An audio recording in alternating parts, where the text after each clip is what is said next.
and thank you to everyone here today. My name is Yan. I am a mother. I am here today because my 14 years old daughter, Emily, lost her life to fentanyl poisoning in January last year. Before I speak about what happened, I want to briefly share who we are as a family. We are a hardworking, law-abiding family. My background is master's degree in material science and engineer, and my husband's background is master's degree in statistics. We built our careers through years of dedication in Japan, and we came to Vancouver in 2007, believing here is a safe and hopeful place to raise our children. We raised our daughters with care, responsibility, and faith. We don't smoke, we don't drink, we don't use any drugs. We believed drugs were far from our lives. But we are wrong. Despite every effort we made, we couldn't protect our younger daughter. Emily was only 14 years old. She was bright, creative, and full of curiosity.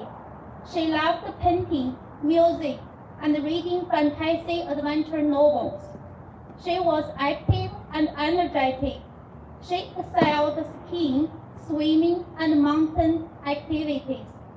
She cared about others and even shared food with people experiencing homelessness. She is a pure-hearted and nice girl, and she should still be here today.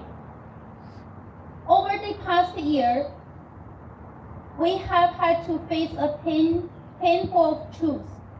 What happened to my daughter was not just a personal tragedy.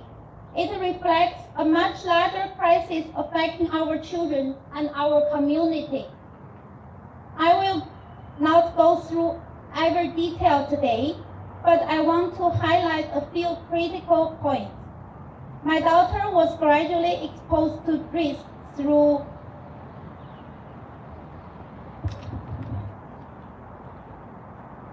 an adult man who groomed her, supplied her with high alcohol, and committed sexual assault against her.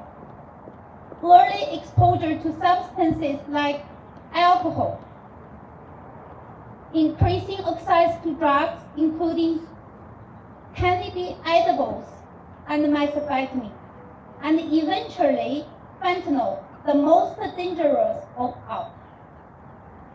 As her condition worsened, we did everything we could as parents.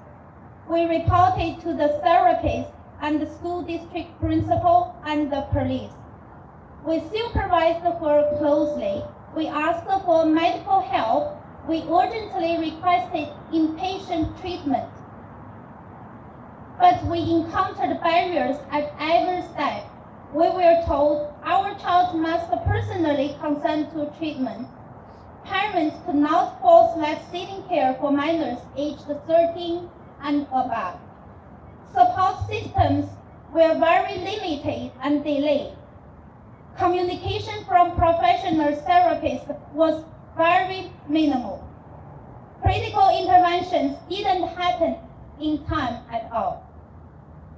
Even after near-fatal overdose just days before her death, she was unable to get admitted for observation and treatment.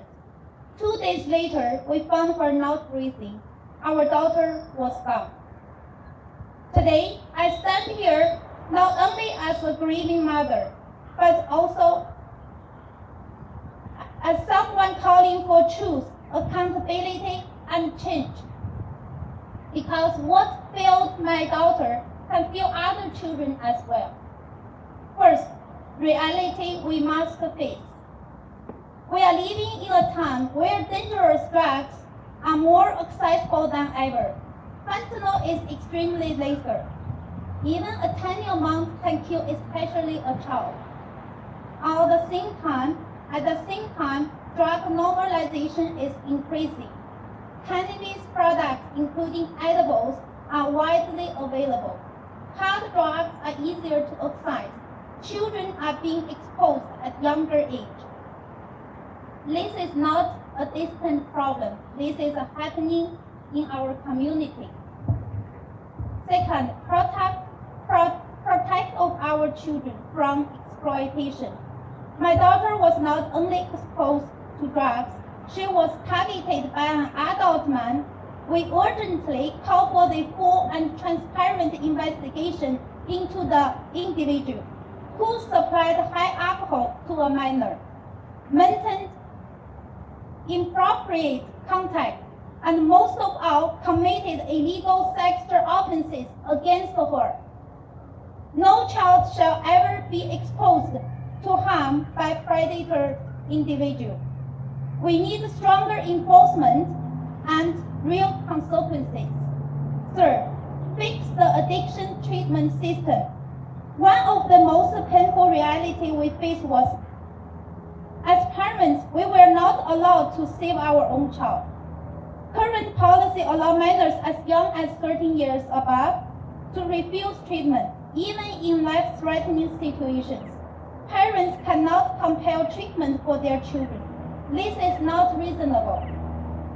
A 14-year-old child cannot fully understand the risk of death from fentanyl.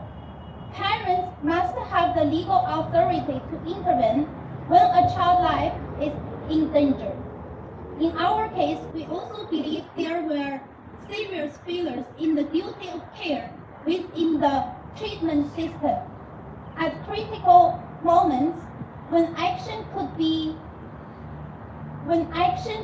have saved my daughter's life, intervention didn't happen at all. This must be examined and accountability must be ensured.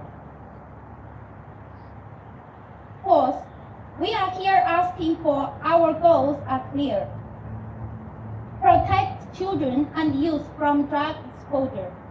Strengthen laws and enforcement against those who supply substances to minors. Restore parental authority in life-threatening situations. Improve the addiction treatment system with timely, effective intervention. Ensure transparency and accountability in healthcare and public systems. Families need support. Communities need safety. Children need protection. Closing. The loss of my daughter has revealed some serious gaps. Gaps in law meant to protect children, minors. Weakness in enforcement. A strained and sometimes failing addiction treatment system. And unsafe environments for children and youth. If we do not act, more families will suffer the same tragedy. No parents should ever have to stand powerless while their child's life is at risk. No child shall die from something that is preventable. Today, I speak for my daughter, and I speak for all children who are still at risk. We ask for justice, we ask for accountability, and we ask for meaningful change. Thank you. Thank you. We say yes.